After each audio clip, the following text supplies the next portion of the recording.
I'm ready to reassemble a PTO clutch. I had this plate off when I rebuilt the gearbox behind it. There is a seal on this shaft that ain't that hard to replace. You can probably drill a hole in it and pull it out with a slide hammer, or pick it out with a screwdriver or something. Probably ain't a bad idea to change that just so oil doesn't seep in there and get on your clutch disc. This is a dry clutch, so you want to keep it good and dry. Got my locking tabs in and peened over onto the bolt so they don't come loose. So from here it's pretty straightforward. Got new clutch discs for it. One side has a hub sticking out. Front one goes with a hub sticking towards the front. And then we have our separator plate that goes between the two.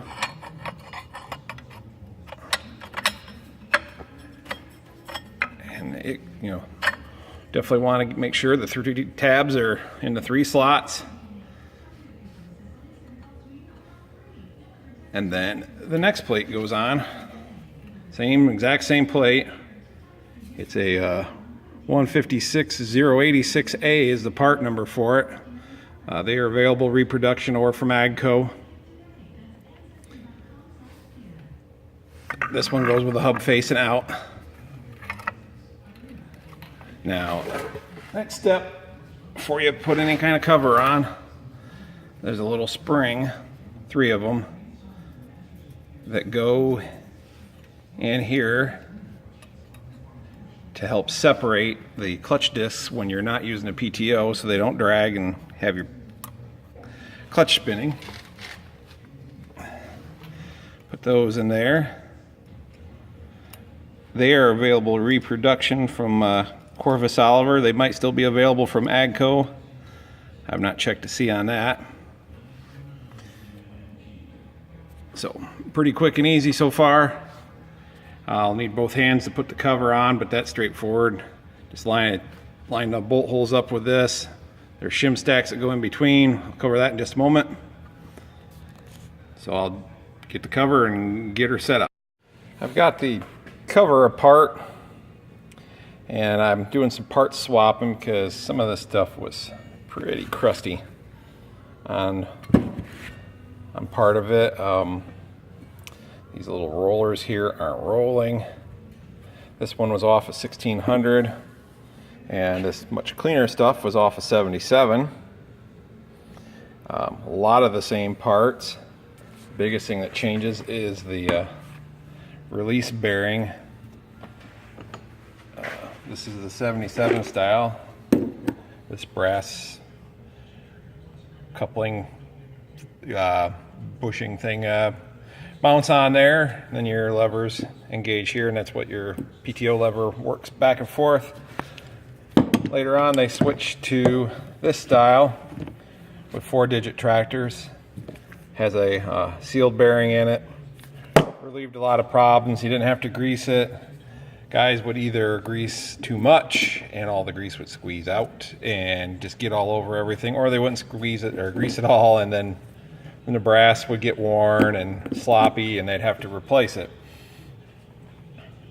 You could almost swap them, other than the arms you'd have to do something to change the spacing. There's a bit of, we'll just set them next to each other here. Probably hard to tell here, but there's enough of a spacing difference. You'd have to do something with the arms and your cover to interchange them. But thought as long as I had it apart, kind of explain how this works. I kind of like to know how things work. Definitely helps to diagnose what's going on when something goes wrong. And normally, this piece is on top of here. Got these little levers that connect to these links. There's pins that go through them. This is on here. Your lever's on it, pushes it in and out. Moves those links. Well, what happens as these arms move, they got this little roller here. And what that roller does is run against this ring, which is actually a spring. It's got a snap ring on the other side to hold it into the cover. But you can see where they engage right there. they'll roll over the edge there and kind of push down on that. That gives it a spring-loaded action. That's what holds everything tight while you're using your PTO. And of course, with this one having the rollers stiff, that's going to make it engage and disengage tougher.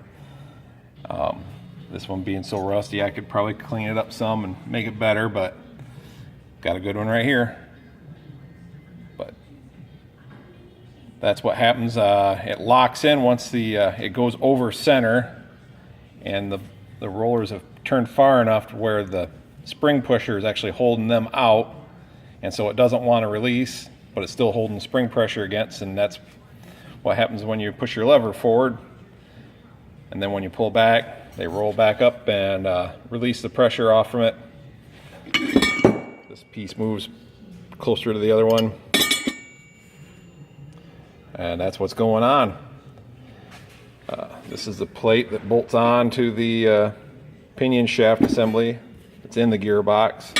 This is a separator plate that goes between the clutch discs. Well, that'll be in the assembly process. The only difference in a 66 is they only run one clutch disc. They don't have the center plate.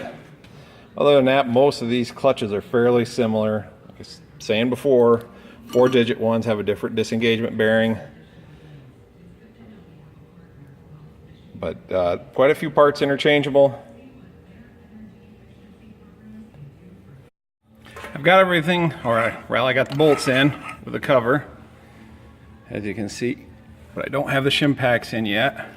Something you want to make sure is the spring. There's a little hole on each end of each plate that spring seats down into. Just doesn't hurt to check, make sure it's in where it's supposed to be.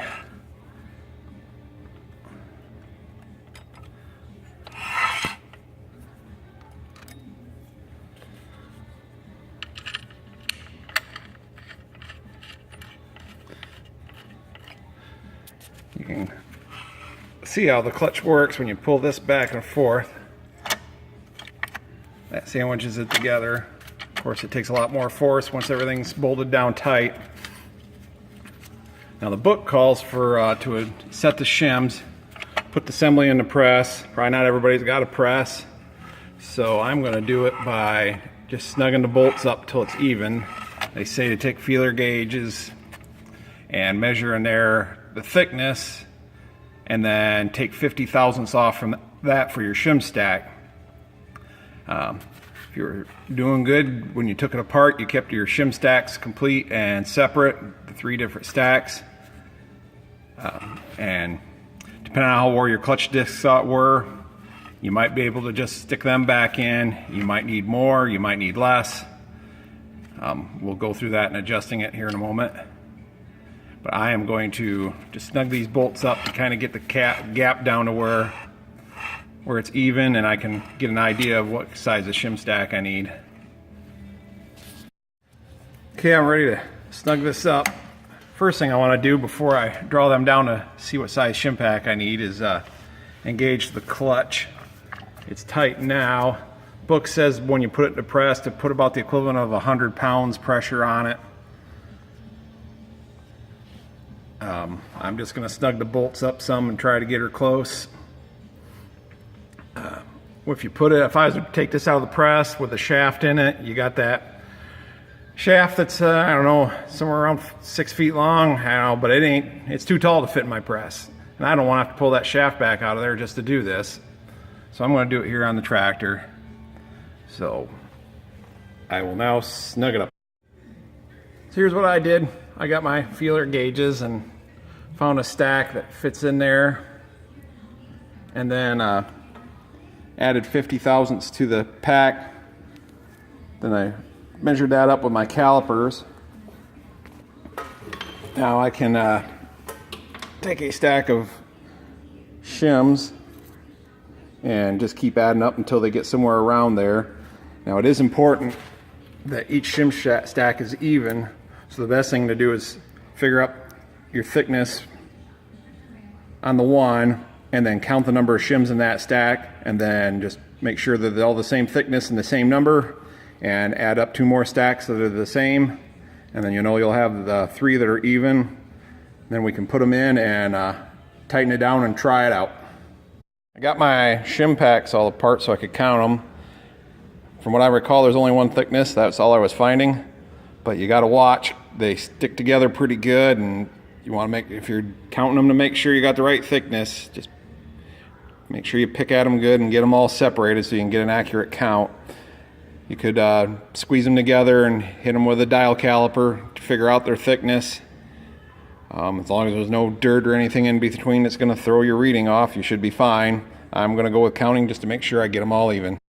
I've got the PTO clutch reassembled, and I did some measuring and came up with about 25 shims, and that's what I ended up putting in each pack, was 25.